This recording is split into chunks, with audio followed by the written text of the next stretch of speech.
The Diablo 4 Season 8 PTR Campfire Chat happened today, and holy cow, do we have some big changes coming in Season 8.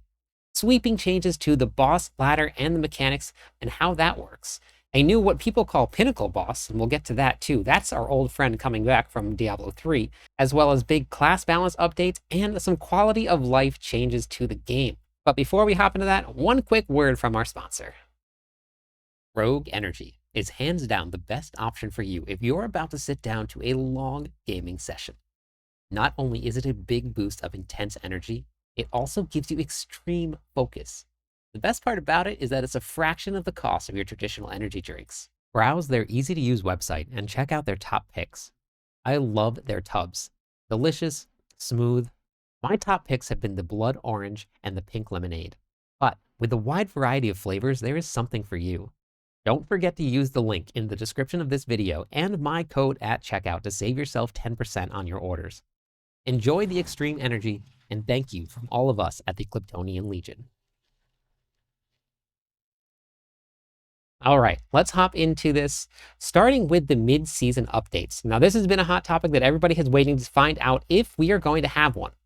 They're going to be handling how they tackle each season a lot differently than they did in the past.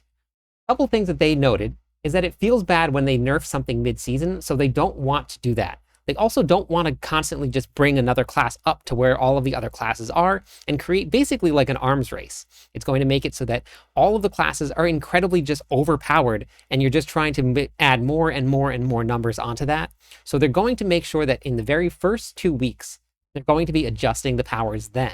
They're going to be aiming for a higher quality launch, more class balancing, no more mid-season patches.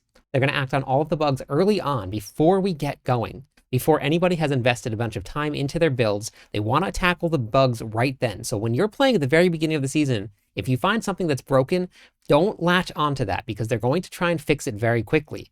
So if there is some really big thing that's allowing you to clear super high into the pits and you're doing a ton and tons of damage, it might get nerfed. So make sure you take that into consideration before you start investing into these builds. Play the game a little bit slower because that's going to be the theme of this whole entire season. Their final goal with this is going to be taking all of the overperforming builds down to where all of the other classes are supposed to be at. Now, I know that everybody said that the Sorg felt a little bit underpowered this season, but that is actually a really good place that they want classes to be at. So they're going to take all of those single overperforming builds like Earthquakes or something like the Bloodwave Necromancers, and they're going to pull those back down to levels where all of the other builds are considered S tier, not S++ tier. The next thing that they covered was going to be the pacing. In Season 7, the leveling is so fast. They actually pulled up a graph here. It was taking on average 9 hours for us to hit level 60. And that is all of the players, from the blasters that are doing it to all of the casual players that are just working through the game as they feel like the pace that they want to go at. In the previous season, in Season 6, the average, and this includes all the blasters out there, and you know who you are, it's 15 to 17 hours. So it's almost cut in half. Now, a lot of that is contributed to the witch powers. The witch powers are incredibly strong. They're very well done. And the new headhunt zone is very, very strong, very rewarding. So all of that contributed to the increase in speed. Now, they don't want to decrease the power of the seasonal powers, but they do want to slow down the leveling process a little bit so that it feels a little bit more rewarding. And the first 1 to 25, where all of a sudden 5 minutes later, you're level 25, it doesn't really matter too much.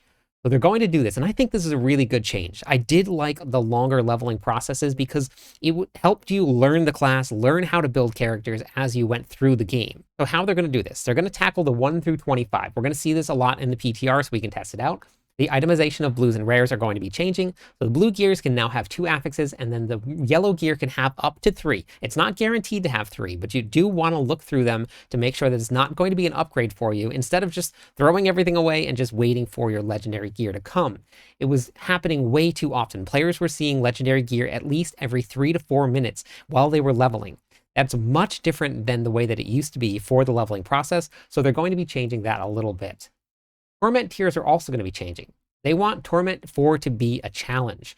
In the current season, about 50% of the people made it to Torment 4. They want that to be about 10% because they want this to be aspirational. They want you to learn and strive and build those really, really great builds in your own way to get to Torment 4. They're changing the pits around. The pits are now going to be a 20% scaling increase. So they're going to be much more difficult. Torment 1 is going to actually be at pit 10 instead of pit 20. They had to reduce it by 10 levels because of how much they've scaled it up. We'll get to test it out on the public test realm and see exactly how it goes. But for everybody that is interested in the public test realm, it is for BattleNet PC only. It will not be on console. And the devs did talk about that a little bit during the Q&A. Torment 4 is going to be equal to pit 76 now. So it was pit 65, so they did increase it quite a bit, and that's what it's going to feel like just running around the open world, and that's with a 20% increase on top of what 76 feels like right now. They did give us a little challenge. They said they don't think that we're going to be able to clear pit 150. Now, for everybody that has been playing for season after season after season with us, up until just a couple seasons ago, we actually weren't supposed to be clearing 150. So this might not be a popular opinion going forward, but that is the way that the pit was designed. It was designed to not actually be conquered.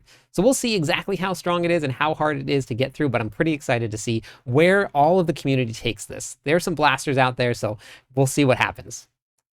What we're going to be seeing now in Season 8 is the Season of Bosses. That is the new seasonal theme. We are getting what's probably going to be deemed a pinnacle boss. And what that means, it is something very, very challenging up at the top, very similar to probably a Lilith fight. It's going to be Belial. Now, that was a hint that was given out, an old friend returning. Belial is coming back into this season. He's going to be above even Duriel and Andariel. He's going to have a massively increased loot, and he is here to stay. Now, not only are we getting Belial in this, we're also going to be getting Irivar and the Harbinger of Hatred. Two brand new bosses. These, unfortunately, are going to be only in Nahantu, so you do need the expansion pack for it if you're going to try and do these bosses. Now, that does not mean that you can't continue to do the other bosses and get the same loot. They have the exact same loot table. They're just going to have different fights. So no matter what, you're still going to be sharing the same loot. You can get all of the same gear, whether you have the expansion pack or not. So it does not matter in the long run, but if you do want to try out these brand new fights, you're going to have to get the expansion pack. As you go through the ladder dungeon, there will be now random encounters. Beating bosses has a chance to have a Belial ambush. Belial has two different forms, his massive one that you see here, and a very, very smaller form. Those smaller forms have a chance to spawn while you're fighting bosses. As soon as you kill the boss, you have a chance to spawn it. If you do get this Belial spawn, it will now double the loot drop that you're going to get from all of the bosses. It will also drop keys that are used to unlock the chests that are going to be at the very end of the boss fight with Belial. Now, what are chests? Because this is different. They're changing around the way that the boss ladder works completely. It is not going to be the same whatsoever. How this is going to work, they have a brand new system. It's going to actually be a really cool system, and I really like the way that they did this. It's going to be free to summon the bosses, no matter how many times you want. However, you cannot get loot from the bosses unless you have a lair key. Lair keys are going to drop just like the normal keys would before. Those are going to be your bosses. We have a whole chart here of what the lair keys are going to do. This will help protect people that are doing rotations with random people. You can get a group together, and they're actually going to reward you for having a group. You have a higher chance of getting more uniques while you kill the bosses, the more people that are in the party. When the boss dies, a chest will spawn, and in order to open up that chest, you have to have a key. Now, that key is actually tradable, so it does not matter if you have a bunch of friends and only one person has keys. They can share those keys with their friends, and then everybody can open it. But that will take away the chance to get into a party using the party finder, and then 3 people open up the bosses, and the 4th person just dips after getting all of the loot. It's going to protect that person, and it's also going to make it that during the leveling process, you can test out and see if you can kill the boss before wasting the materials in order to summon the boss. You go into the boss room, you activate the boss, you kill the boss, and then you have the item to open up the chest in order to get the loot. You're not going to go in like I did this season, way too early, just to try and see if I was able to kill it, waste some mats because I couldn't kill it, and then I went back out, and I just waited until I was super overpowered, and then I went back in. Now you can do those boss fights and see where your character's at without having to jeopardize any loot.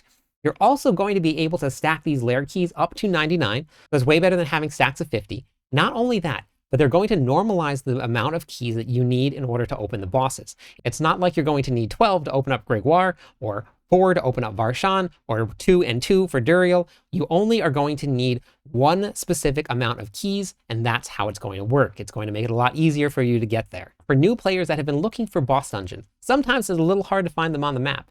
They did take that into consideration, and they have changed it. This is what it's going to look like now. If you can see down here, there's going to be this red icon right above the boss dungeon. When you click on the boss dungeon, it's actually going to show you how many materials are needed to summon the boss, how many you have, and then it's also going to tell you exactly who is going to be there. It's going to be a really, really great quality of life. Not only that, you can now teleport to the bosses. You do not have to run there anymore. You just click on the portal and you teleport there, just like a lot of the other dungeons that you can get to.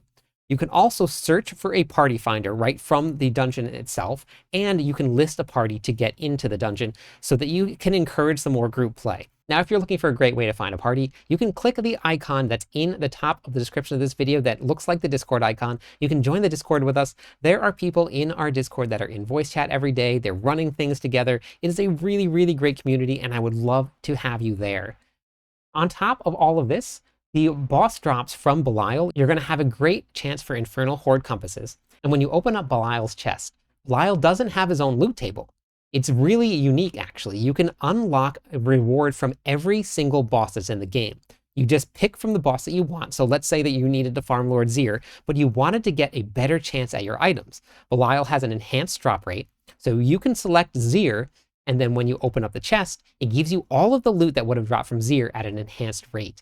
I think it's a really cool idea and a really cool way to get more rewards and better rewards from every single boss, whatever you're farming in one spot. Now, these all sound like really great changes, but once the season ends, everything is always gone. We never get to keep all the cool stuff. Well, the great news is this is part of the base game and it is not going anywhere.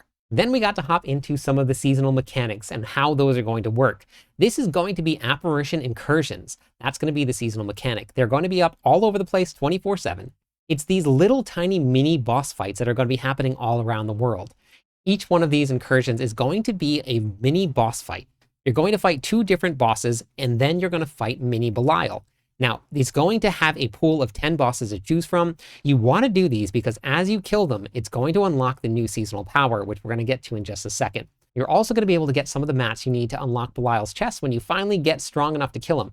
They do say he's going to be very hard. They overtuned all of the bosses and made them a lot harder, so we'll see what they feel like on the PTR, but they did seem a little apprehensive that they may have made them a little bit too hard. We'll get some testing done, we'll give them some feedback, and we'll see what it looks like. This is going to be very similar to where the root holes are spawning. You get the orange root that spawns the boss, or like the Blood Maiden, but there's just mini encounters around a sanctuary. Now, we talked about seasonal powers, and these seasonal powers are insane.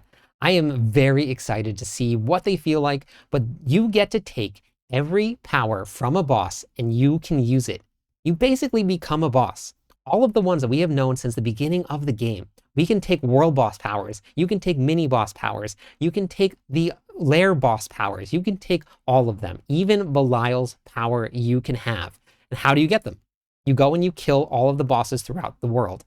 That means that you want to do every single boss out there, including world bosses, including little mini bosses. You want to go out there and kill them because then you can get their powers. The powers and the way that they work are very cool. You have different slots. You have one big major slot, which works very similar to the way that the witch powers work. But now each one of them is going to have a main skill and it's going to have a modifier skill. So you can take these 24 different boss powers and slot them in whichever way fits your build the best. Whatever one gets put up into the very top here, then you gain that ability. What they did differently this season with some of these powers, they made it so that they're transformative.